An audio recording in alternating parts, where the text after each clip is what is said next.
Supersonic. I don't need no bloom. I don't need no flickering. I don't want no blur.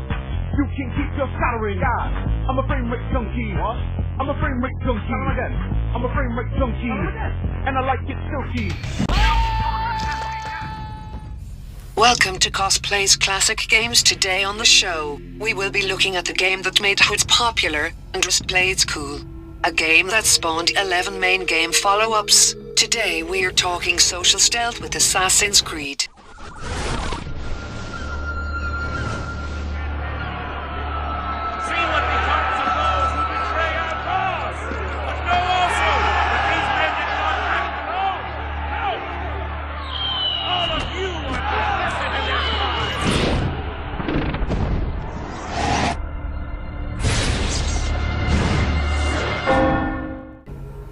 The year is 2012, the Mayans are going to kill us, John Cena is still unseeable, and some guy named Desmond Miles is working as a bartender in New York City selling Shirley Templars. It is here that he is kidnapped by shady pharmaceutical corporation called Umbrella, Abstergo Industries. Placed in the Animus program by Dr. Warren Vidic, with the help of his assistant Lucy Stillman, Desmond is forced into a machine which is capable of translating genetic memories. Whoa. Where am I? You're inside the Animus. Which is...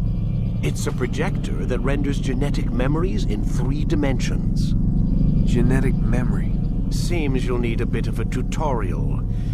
Very well. We'll start simple. What is a memory, Mr. Miles? It's the recollection of a past event. Specific to the individual remembering the event. Yeah, sure. What if I told you that the human body not only housed an individual's memory, but the memories of his ancestors as well? With the Animus, Desmond and the player relive the memories of Walter ibn-la'ahad, senior but young member of the Assassin Order, during the Third Crusade. After the brash Walter breaks all 3 of the tenets of the Assassin's Creed, he is stripped of his rank by Mentor al-Muslim. He is then tasked with assassinating 9 men of influence in the region to regain his honor, title, and have his life spared. Robert de Sable. His life is mine. No. We were asked to retrieve treasure and deal with Robert only if necessary. He stands between us and it. I'd say it's necessary. Discretion, Altair! You mean cowardice. That man is our greatest enemy, and here we have a chance to be rid of him. You have already broken 2 tenets of our creed. Now you would break the 3rd. Do not compromise the Brotherhood. I am your superior, in both title and ability. You should know better than to question me. Hold, Templars! You are not the only ones with business here. Ah. Well, this explains my missing man. And what is it you want? Blood. No! You know not the things in which you meddle, assassin. I spare you only that you may return to your master and deliver a message. The Holy Land is lost to him and his. He should flee now while he has the chance. Stay, and all of you will die.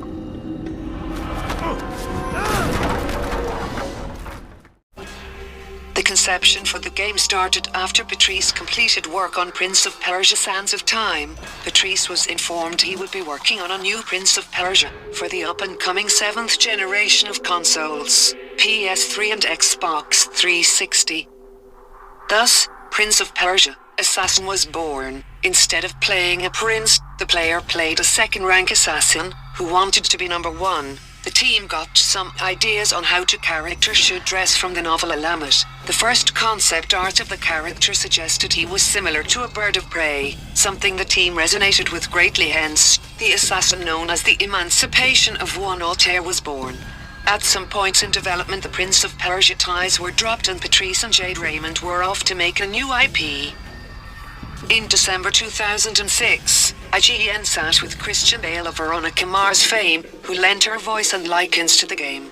Bell, spoke about the plot revolving around genetic memory and an evil corpo or corporations looking for descendants of assassins. Bell said, "It's actually really interesting to me. It's sort of based on research that's sort of happening now, about the fact that your genes might be able to hold memory, and you could argue semantics and say it's instinct, but how does a baby bird know to eat a worm, as opposed to a cockroach, if his parents don't show it? And it's about going into people's brains and finding out answers to who used to be an assassin and sort of locating who that person is or what they may have come in contact with." Hibernation, reproduction. How do animals know when and where to go? What to do? That's just animal instinct. Now you're arguing semantics, Mr. Miles. Whatever you call it, the fact remains. These creatures hold knowledge absent the requisite first-hand experience. I've spent the past 30 years trying to understand why. I discovered something most fascinating. Our DNA functions as an archive. It contains not only genetic instructions passed down from previous generations, but memories as well. The memories of our ancestors. And the Animus lets you decode and read these DNA files. Precisely. The music of Assassin's Creed, composed by Jesper Kidd in 2007, also played a great importance for the first game.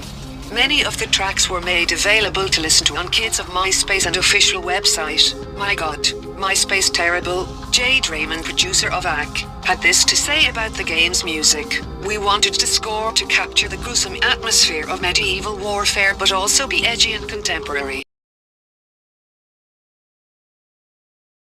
Hi everyone, I'm Jade, and this is Christophe from the dev team. He's going to help me demo Assassin's Creed live for the very first time, running on the Xbox 360. Now, not only is this the very first time we're showing the game on the Xbox, it's actually the first time we're doing a live public demo. So you may notice a bit of popping, maybe a couple glitches. It's a work in progress. Stay with us, because what you're really going to notice, most of all, is brand new gameplay designed for the next gen.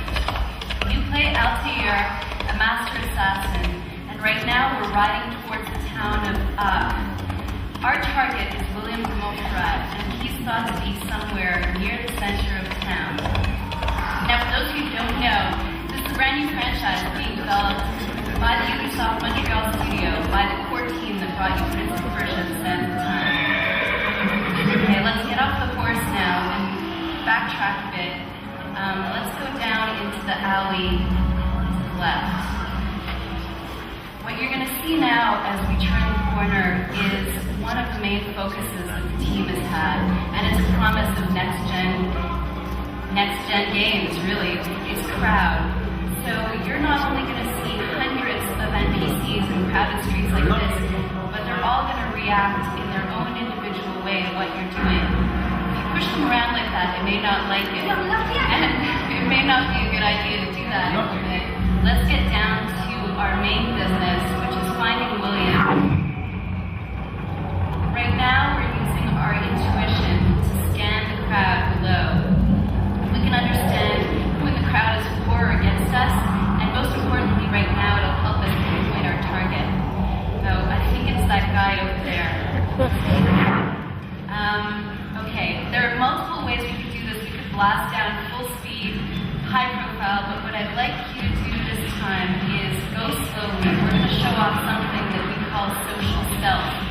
So this is an idea that you're not hidden when you're in shadows or light. You're hidden when you're doing things that are socially acceptable. And some people have noticed it here, but we're going to use these monks. We've done some helping missions to them now, so they're going to let us blend in. And this way we can approach our target without attracting too much attention. I think now is a good time to branch off.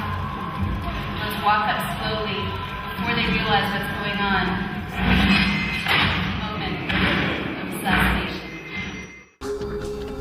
Assassin's Creed would release on the 13th of November 2007. The game would receive mostly favorable reviews. Game Informer gave it a 9.5 out of 10, praising the control scheme, intriguing story, and replay value. They did criticize the repetitive information gathering missions. IGN, on the other hand, gave the game a 7 out of 10, stating a bad story, repetitive gameplay, and portray as the downfall of one of the most promising games at the time. Oh, how wrong they were.